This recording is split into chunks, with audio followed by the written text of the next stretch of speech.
Президент Садыр Жапаров өлкөнүн эгемендүүлүк күнүнө орус ырчыларынын келиши боюнча чыккан чырга өзү да пикирин билдирди. Жапаров чет элдик ырчылар гонорар албай эле келип кырдаап кетерин укканда сүйүнгөнүн айтты. Ошондой эле Жапаров анча-мынча бузукуларга көңүл бурбагыла, ким уккусу келбесе укпай эле койсун, эч кимди зордобойбуз деди. Ал эми маданият министри Алтынбек Максутовдун айтымында майрамга орус ырчыларынын келишин көпчүлүк кубануу менен кабыл алууда. Ошондой эле министр мурда дүйнөлүк ырчыларды бул жака коелу, коңшу өлкөлөрдүн ырчылары көңүл бурчу эмес деди. Анткени менен интернетте ырчы Филипп Киркоровдун келишин колдобой турганын айткан пикирлер күндөн күнгө көбөйүүдө. Биз дагы бул темада сурамжылоо кылып көрдүк. Анда көбү каршымын деп жооп берген. Медиахабтан сырткары журналист Идрис Исаков да сурамжылоо кылган. Анда 3000ге жакын адамдын 93% Киркоровдун келишин колдогон эмес. Андан сырткары Facebook, Instagram, YouTube жана башка соц тармактарда Филипп Киркоровдун келиши туура эмес экенин түшүндүргөн посттор жайнады. Алардын арасында алып баруучу Назира Айтбекова, журналисттер Элнура Кулуева жана Канышай Мамыркулова, саясатчы Руслан Ахматбек,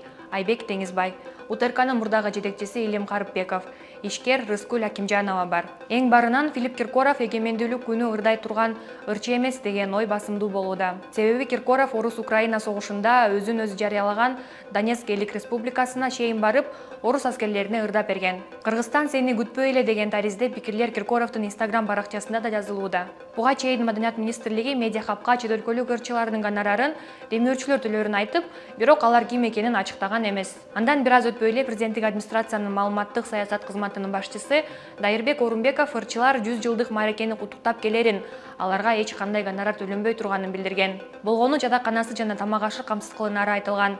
Орунбеков орус ырчылары жол киресин да өзүлөрү төлөп келерин айткан. Ал арада экономист Кейжи ырчылардын бир концертте ала турчу гонорарын эсептеди. Анда Филипп Киркоров 8,5 миллион сом, Стас Михайлов 7,5 миллион сом, Люся Чеботина 3,5 миллион сом, Боссен жана Ингрид Тобу 1,5 миллион сом, Амирчик 1 миллион сомго жакын акча алат. Министрликтин айткандарына ишенсек, сырдуу демөөрчүлөр гонорар төлөгөндө 23 миллион сомго жакын акча кетмек.